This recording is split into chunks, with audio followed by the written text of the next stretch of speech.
Springboard Roadshow Foundation. Legacy and legacy. Be inspired.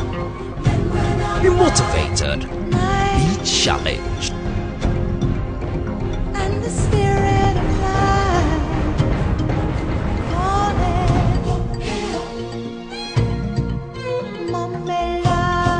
The topic I chose is the game has changed. The game has changed. And as we go along, you find out what game, what are the changes, and what should you do as players. You can see there, Asamoah has been told that the game has changed. But please, this is not soccer I'm talking about.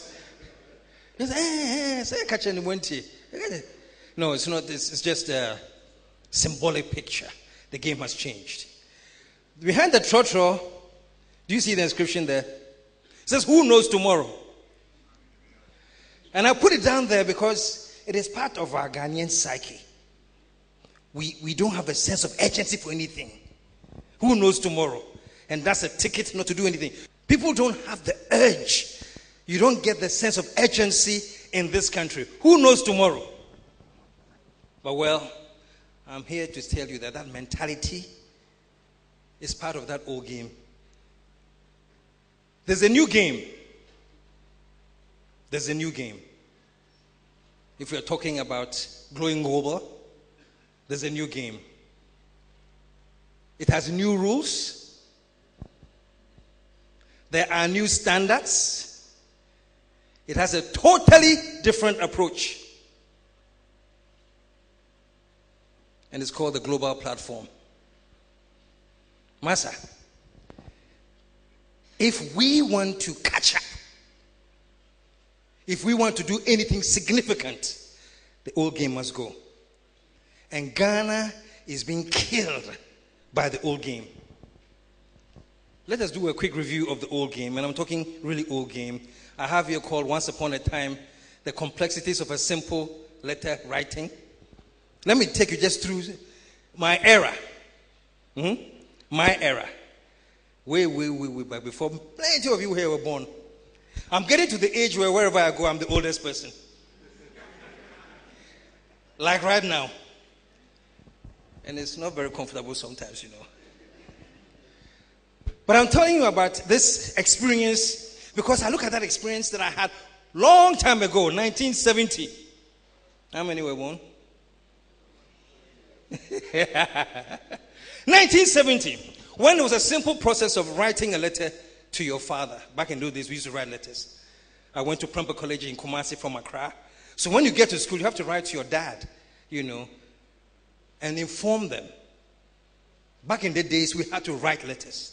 So you just watch the steps for this very simple exercise. I get to Springboard College, I want to write to my father. First, I have to get a writing pad.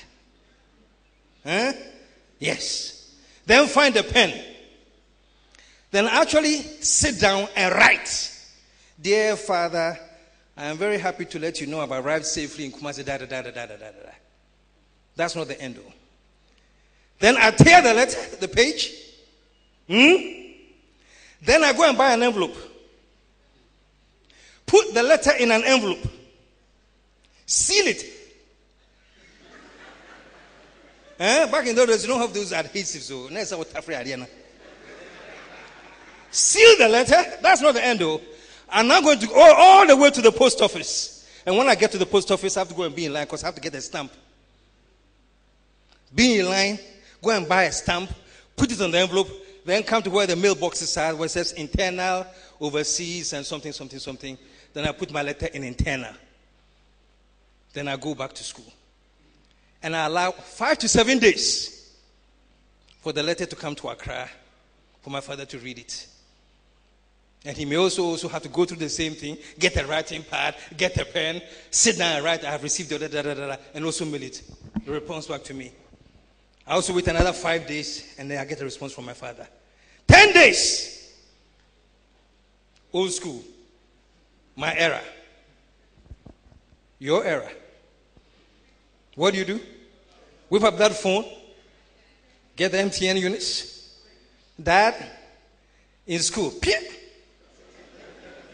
1 second later, your father has read it. He too takes his thing. Oh, okay. Cool. We thank God. What took me 10 days to do, 10, sometimes 2 weeks, you can do in 2 seconds. Do you see what I'm talking about? Yes.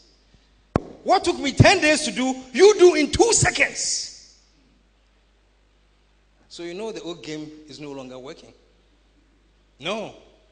And even before I start to get into it, I just want you to understand that most of us here, including me, still have remnants of the old game in us. And we have to shed those remnants today. No procrastination. What is the old game that we still play? There's one thing called the status quo paralysis. But it means there's something very, very little. Status quo paralysis. What does it mean?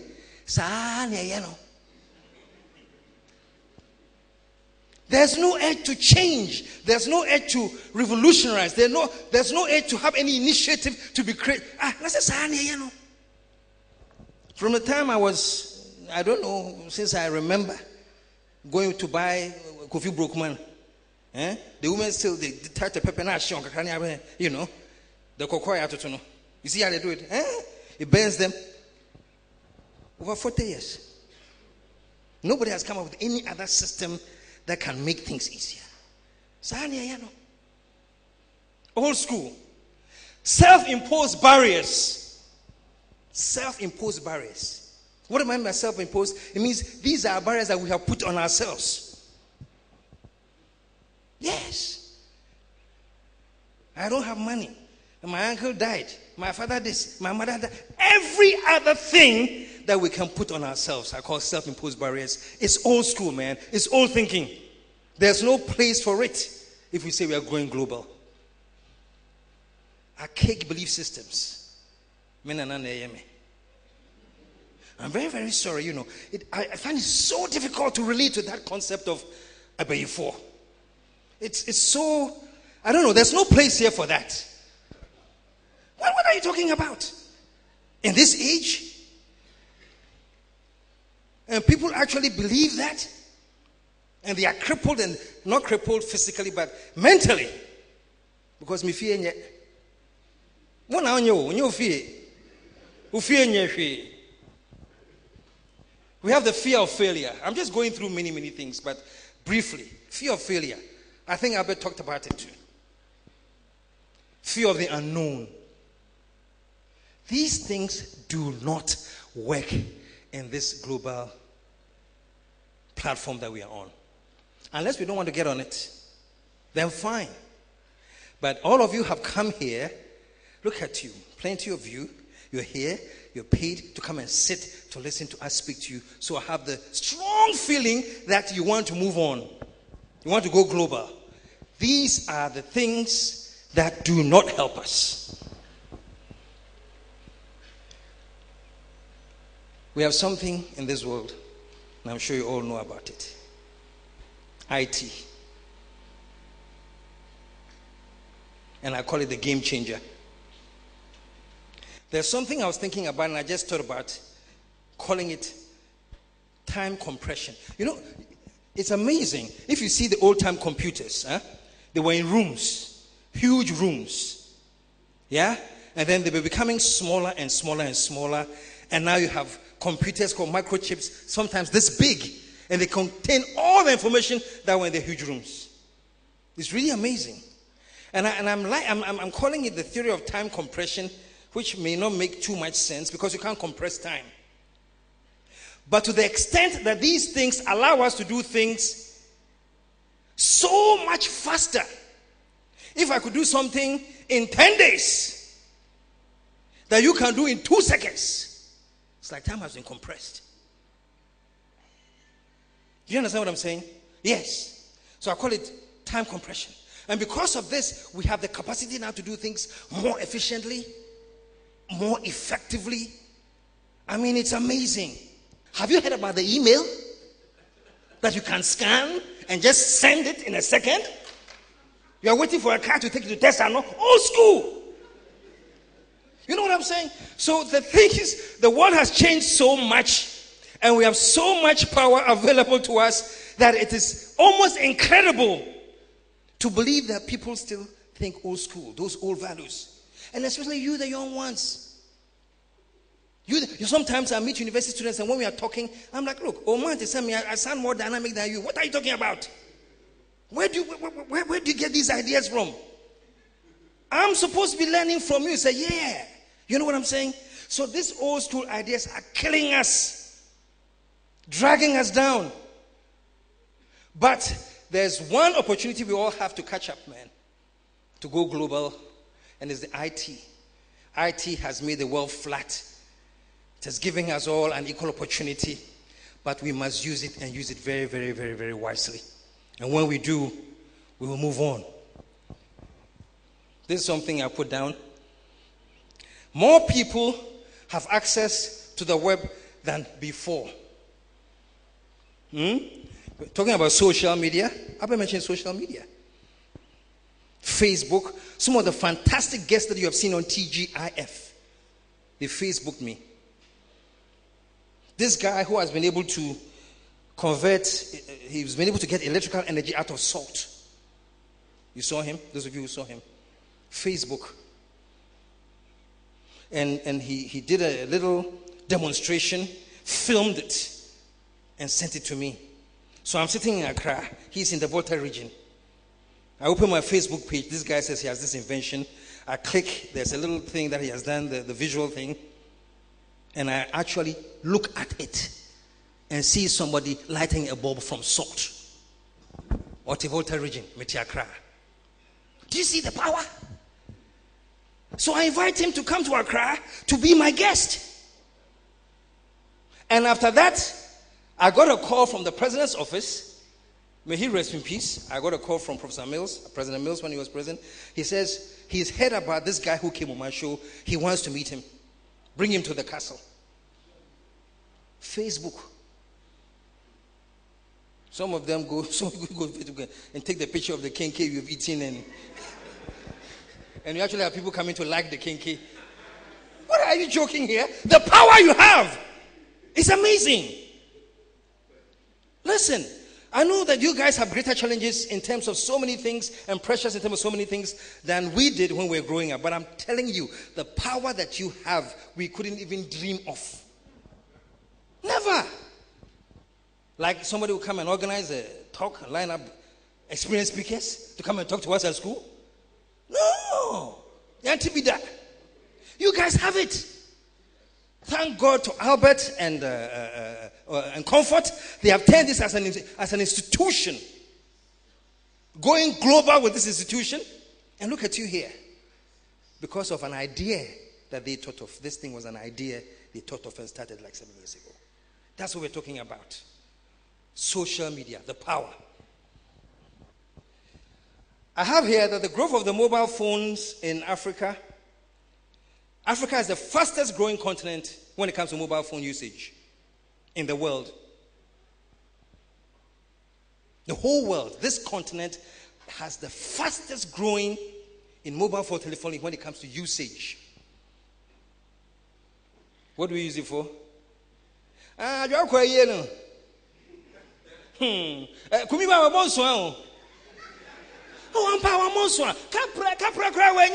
Oh!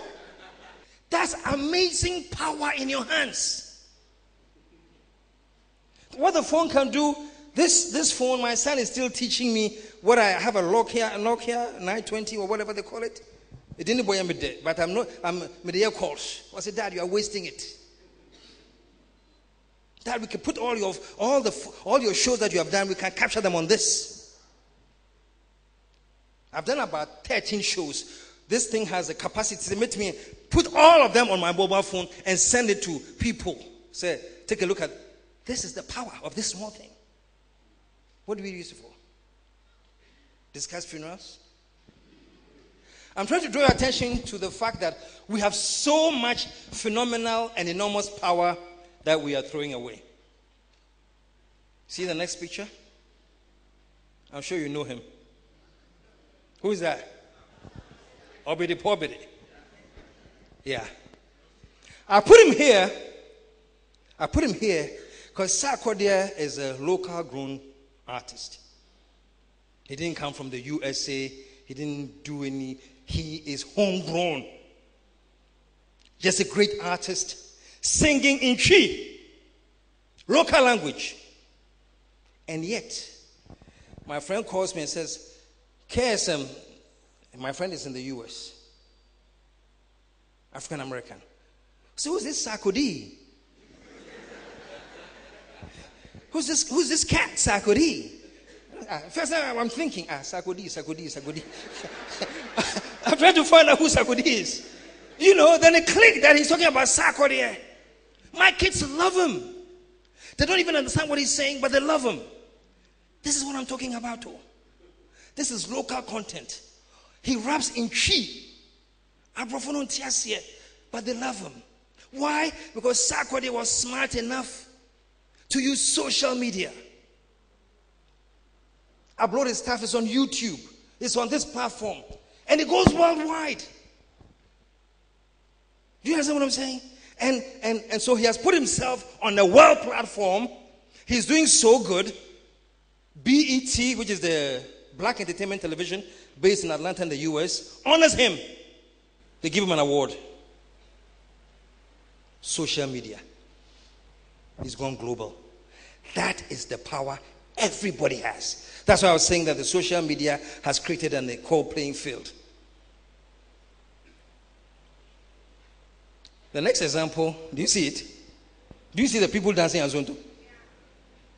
Prince William.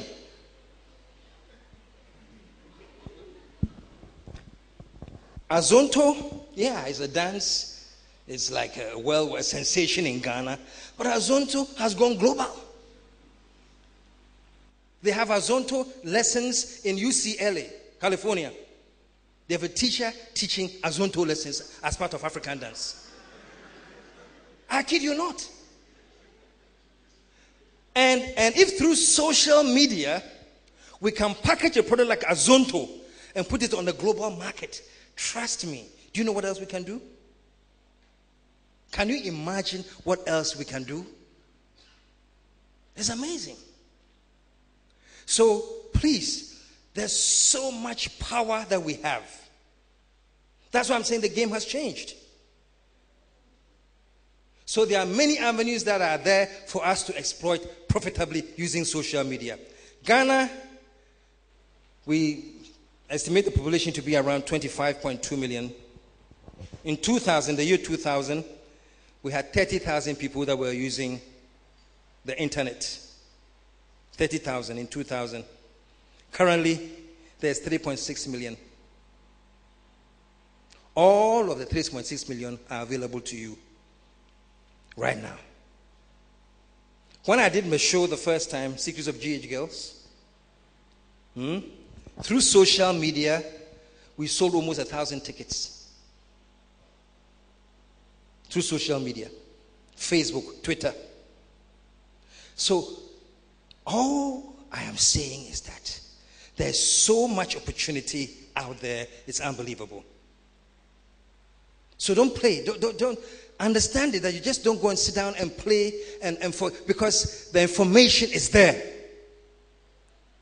The information, let's go to the next slide.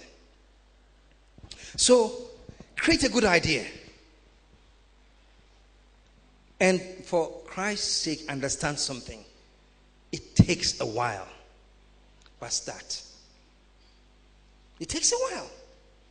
I was on a radio station this morning, and the guy said, okay, so when did you start this entertainment thing? I said, before you were born. I said, the first time I did a show, it was called Mellow Madness, was in 1976. I said, was your father born? I didn't even ask about him. I asked about his father. Was your father born? 76. This is the first time I did a show called Mellow Madness. The phenomenon of KSM that you see, KSM, it didn't start 3 weeks ago. There was a lot of energy put into it, a lot of commitment, a lot of whatever, think about it, was put in. Unfortunately for me, back in the day, we didn't have YouTube. So I couldn't take advantage and put my content on YouTube. And it was really manual work. You know, going from place to place, but no social media. You know what I'm saying? Yes. Using 6 to 7 months to do something that you now can do in a day. Time has been compressed for you. So technically, it's like you have more than 24 hours in the day, you know. If you compare to how much productive you can be, you have more than 24 hours a day. And I'm urging you to use it. Create the idea. When Albert and Comfort came up with the idea of Springboard, it wasn't big. It was small. Osu Presby Hall. It was a small gathering. Impressive gathering. But it wasn't this big. It wasn't nationwide. It wasn't worldwide. Now see how far they've come. So start, please. Every great idea starts as a single thought. The American businesses that were coming to Ghana, they contacted the State Department about investing in Ghana for advice. The State Department of the U.S., this official State Department recommendation to the Americans coming in. It says if you're going to employ Ghanaians, the one thing that you have to know is that they don't have initiative. I'm sad to say, but it is true. It's true. It's sad to admit it, but it is true. We don't show initiative. You know, nobody wants to come up with an idea and run with it. Oh, but I haven't checked with my boss. Can I check with it? No. We don't. So if you don't have initiative, how can you be creative? That's why we don't have as many creative people in the country as we should have.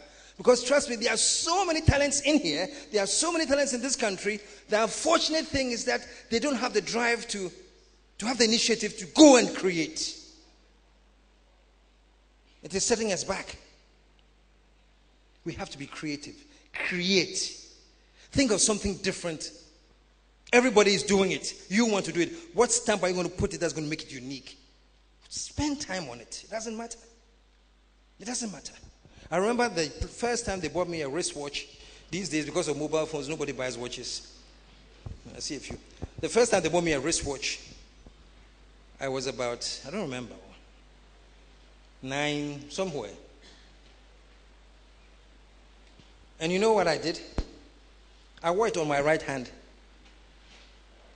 And my mother said, you found more left, the ball right. I said, I didn't be at the ball left. I'm not saying wear a watch on the right hand. I'm just saying, even as far back as then, I was questioning why, who sets the rules? Why is it that it's on the left hand? Is there a law? Why can't I put it on my right? So I put it on my right. And till this date, if I put it on a watch, it goes on my right hand. But this is just something very, very, nothing very, very important. But that's how we should be thinking in terms of questioning things. Why things are done in a certain way. And perhaps can I change it and make it better maybe? If it's worse, then stop. You know what I'm saying? I do one-man shows because I went to a show long ago at the University of Ghana called Sizwe Baz is Dead, and I saw 2 actors performing, and it was fantastic, and they blew my mind. That's when I got inspired that I'm going to go into playwriting, I'm going to go into performance, I'm going to go into script writing. But I said, but why can't I do it as one person? I saw 2 people and I was impressed. What will happen if I do it alone and play the same amount of characters? So I wrote a show called Mellow Madness, the one I'm talking about in 1976, where I played 5 different colors. Just because I wanted to challenge what I've seen before. That's how you live. Break barriers. Take risks. That's how you move on. Let's break away from this status quo paralysis. Push your content out there. When I say content, I'm talking about put your creativity. You know? These days, what's his name? Justin Bieber? Justin Bieber? You know how he got discovered? YouTube. His mother says, Charlie, me buy what talent. And the mother took a homemade camera and filmed Justin Bieber performing and threw it on YouTube. And got the attention of the manager I don't remember the manager's name. And from that on, got the attention of Asha. And Asha is a big-time producer. And through the YouTube, blah, blah, blah, blah, at the end of the day, they paid Justin Bieber's ticket to come from Canada to meet them in Atlanta for a meeting. And the rest is history. YouTube. It's amazing. So let's really put the content out there. But make sure that you've worked on the content, the creativity. Make sure it's something worth celebrating. Don't put any nya down there and put it there. Say YouTube in the now the bibiato soup. Please take your time, polish it, refine it, nurture it, whatever it is you're doing. If it's writing, Albert was talking about, create a blog.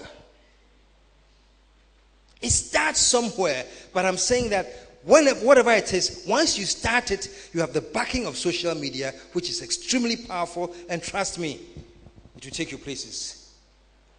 FESPACO is, for those of you who know, is a film festival, film and television or content festival that they have in Ouagadougou or Burkina Faso somewhere.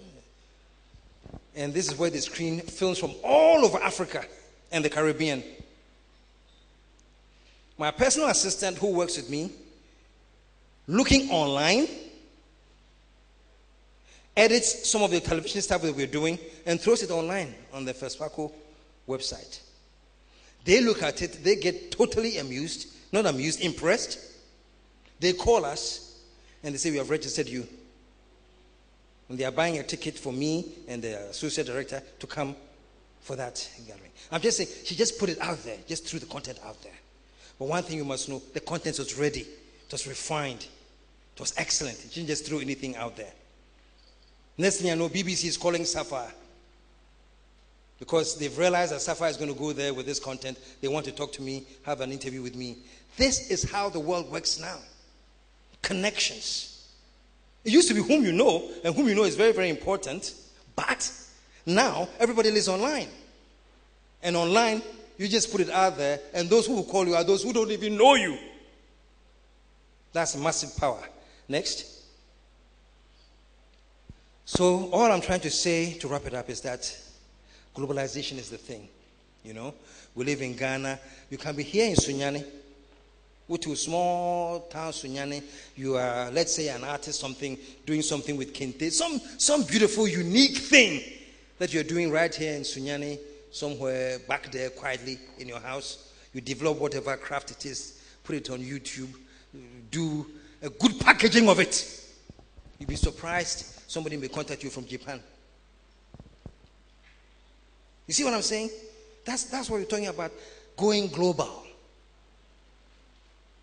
Somebody in Sunyani gets somebody from Japan or China or Australia trying to get in touch with them because they have seen something I've done on that platform. When you ask me about globalization, I use a quotation from Jesus Christ. It says, "Unto them that have, more will be given, and unto those that do not have, the little they have will be taken away from them." I think Jesus was defining globalization, but we didn't know. Because that's it. Those who have the ideas, those who dare to package it and dare to put it out there, they get the response, they get the feedback. And those who sit on theirs and don't bother selling it, marketing it, they even lose the little that they have. So I'm going to end here. And as you see the last cartoon there, that person saying, "It's crazy, Charlie." It's crazy, Charlie. That's what it is, a crazy world. Not crazy negative, but crazy positive. That you can be in Tuobodom and create something that somebody may call you from Texas who wants it. It's crazy. It's powerful. The power is in your hands. Use it. Thank you very much.